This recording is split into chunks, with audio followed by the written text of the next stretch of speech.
दोस्तों, आज हम आपको रामायण का एक छोटा सा वृतांत सुनाएंगे। यह वृतांत पतिव्रता सुलोचना की है। सुलोचना वासुकी नाग की पुत्री और लंका के राजा रावण के पुत्र मेघनाद की पत्नी थी।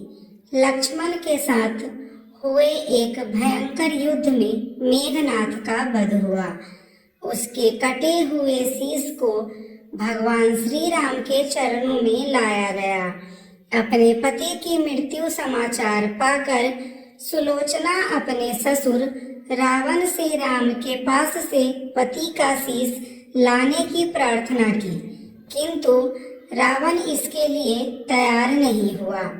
उसने सुलोचना से कहा कि वह स्वयं राम के पास जाकर मेघनाद का शीश ले आए, क्योंकि राम पुरुषोत्तम है, इसलिए उसके पास जाने में तुम्हें किसी भी प्रकार का भय नहीं करना चाहिए। रावण के महाप्रकर्मी पुत्र इंद्रजीत का वध करने की प्रतिज्ञा लेकर लक्ष्मण जी युद्ध भूमि में जाने के लिए प्रस्तुत हुए। तब राम उसे कहते हैं, लक्ष्मण, रणभूमि में जाकर तुम अपनी वीरता और रण कौशल से रावण पुत्र मेघनाद का वध कर दोगे, इससे मुझे कोई संदेह नहीं है। परंतु एक बात का विशेष ध्यान रखना कि मेघनाद का मस्तक भूमि पर किसी भी प्रकार ना गिरे, क्योंकि मेघनाद एक नारी व्रत का पालक है और उसकी पत्नी परम पतिव्रता है। ऐसी साध्वी के पति का मस्तक अगर पृथ्वी पर गिर पड़ा तो हमारी सारी सेना ध्वस्त हो जाएगी और हमें युद्ध में विजय की आशा त्याग देनी पड़ेगी। लक्ष्मण अपनी सेना लेकर चल पड़े। रणभूमि में उन्होंने वैसा ही किया। युद्ध में अपने बाणों से मेघनाद का सर उतार दिया और उसे भूमि पर गिरने नहीं दिया। हनुमान जी उस मस्तक को रघुनंदन के पास ले गए। मेघनाद की दाहिनी भुजा आकाश में उड़ती हुई उसकी पत्नी सुलोचना के पास जाकर गिरी। सुलोचना चकित हो गई। दूसरे ही क्षण अत्यंत दुख से कतर होकर विलाप करने लगी, पर उसने भुजा को स्पर्श नहीं किया। उसने सोचा, संभव है यह भुजा किसी अन्य व्यक्ति की हो। ऐसी दशा में पर पुरुष के स्पर्श का दोष मुझे लगेगा। निर्णय करने के लिए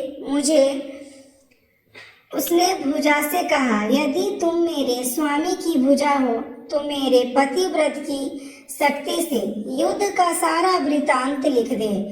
भुजा ने दासी से लिखनी पकड़ा दी। लेखनी ने लिख दिया, प्राण प्रिय, यह भुजा मेरी ही है। युद्ध भूमि में श्री राम के भाई लक्ष्मण से मेरा युद्ध हुआ। लक्ष्मण ने कई वर्षों से अपनी पत्नी अन्न और निद्रा छोड़ रखी थी। वह तेजस्वी तथा समस्त देवी गुणों से संपन्न है।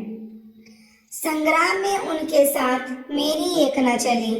अंत में उन्हीं के बाणों से विघ्न होने के कारण मेरा प्राण का अंत हो गया। मेरा शीश श्री राम के पास है। पति की भुजा लिखित पंक्तियां पढ़ती है। सुलोचना व्याकुल हो गई। पुत्र वधू के विलाप को सुनकर लंकापति रावण ने समक्ष आकर कहा, शोक ना कर पुत्री, प्रातः होते ही सहस्त्रों मस्तक मेरे बाणों से कट कट कर पृथ्वी पर गिर जाएंगे। मैं रक्त की नदियां बहा दूंगा। करुणा चित्कार करती हुई सुलोचना बोली, पर इसमें मेरा क्या लाभ होगा? सहस्त्र नहीं, करोड़ों शीश भी मेरे स्वामी के शीश के अभाव की पूर्ति नहीं कर सकेंगे। सुलोचना ने निश्चय किया कि मुझे अब सती हो जाना चाहिए, किंतु पति का शीश तो रामदल में पड़ा हुआ है, फिर वह कैसी सती होगी? जब अपने ससुर रावण से उसने अपना अभिप्राय कर अपने पति का शव मंगवाने के लिए कहा। तब रावण ने उत्तर दिया, देवी तुम स्वयं ही रामदल में जाकर अपने पति का शव प्राप्त करो। जिस समाज में बाल ब्रह्मचारी हनुमान, परम जितेंद्रिय लक्ष्मण और एक पत्नी व्रती भगवान श्री राम विद्वान है, उनके समक्ष तुम्हें जाने में नहीं डरना चाहिए।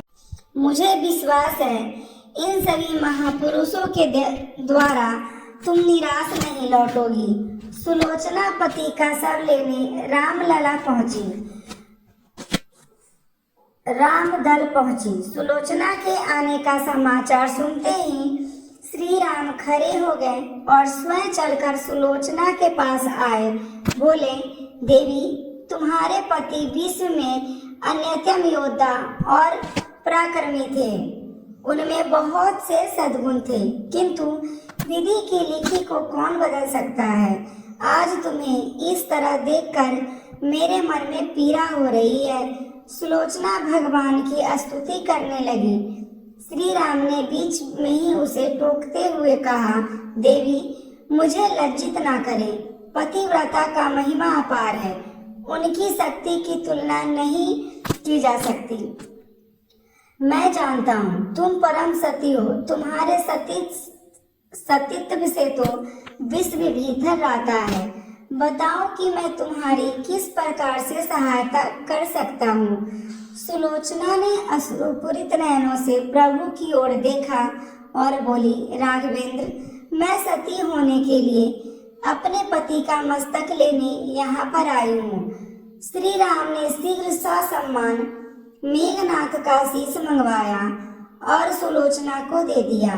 पति का कटा शीश देखते ही सुलोचना का हृदय अत्यधिक द्रवित हो गया। उसकी आंखों से अश्रुधारा बरसने लगी। उसने पास आकर लक्ष्मण की ओर देखा और कहा, सुमित्रा नंदन तुम भूल कर भी गर्व मत करना कि इनका वध मैंने किया है। मेरे स्वामी को धराशायी करने की शक्ति विश्व में किसी के पास नहीं थी। यह तो दो पतिव्रता नारियों का भाग्य था। आपकी पत्नी भी पतिव्रता है और मैं भी पति चरणों से अनुरूपी रखती हूँ, पर दुर्भाग्य से मेरे पति पत्नीव्रता नारी का अपहरण करने वाले पिता का अन्न खाते थे और उन्हीं के युद्ध में उतरे थे। इसी से मेरा जीवन धन परलोक सिधारे। सभी योद्धा सुलोचना को राम शिविर में देखकर चकित थे। वह यह नहीं समझ पा रहे थे कि सुलोचना को यह कैसे पता चला कि उसके पति का शीश भगवान राम के पास है।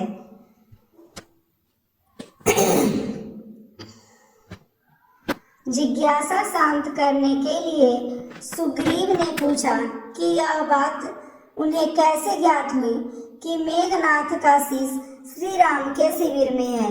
सुलोचना ने स्पष्टता से बता दिया कि मेरे पति की भुजा युद्ध भूमि से उड़ती हुई मेरे पास चली आई थी। उसी ने लिखकर मुझे बता दिया। व्यंग भरे शब्दों में सुग्रीव बोल उठे, निष्प्राण भुजाएं लिख सकती है तो फिर यह कटा हुआ शीश भी हंस सकता है। श्री राम ने कहा, व्यर्थ बातें मत करो मित्र, पतिव्रता के महत्व को तुम नहीं जानते। श्री राम की मुख्य कृति देखकर सुलोचना उनके भावों को समझ गई। उसने कहा, यदि मैं मन, वचन और क्रम से पति को देवता मानती हूँ तो मेरे पति का यह निर्जीव मस्तक हंस उठे। सुलोचना की बात पूरी भी नहीं हुई थी कि कटा हुआ मस्तक जोरों से हंसने लगा। यह देखकर सभी दंग रह गए। सभी ने पतिव्रता सुलोचना को प्रणाम किया। सभी पतिव्रता की महिमा से परिचित हो गए। चलते समय सुलोचना ने श्री राम से प्रार्थना की, भगवान आज मेरे पति की अंतिम क्रिया है। मैं उनकी सहचारी उनसे मिलने जा रही हूँ, अतः आज युद्ध बंद रहे। श्री राम ने सुलोचना की प्रार्थना स्वीकार कर ली। सुलोचना पति का शीश लेकर वापस लंका आ गई। लंका के समुद्र के तट पर एक चंदन की चिता तैयार की। पति का शीश गोद में लेकर सुलोचना चिता पर बैठी और धधकती हुई अग्नि में कुछ ही क्षणों में सती हो गई। दोस्तों, आपको जानकारी कैसी लगी कमेंट करके जरूर बताइएगा। जानकारी अच्छी लगी हो तो वीडियो को लाइक, शेयर और चैनल को सब्सक्राइब जरूर कीजिएगा ताकि ऐसी ही ज्ञान भरी कहानी आपको देखने को मिलती रहे।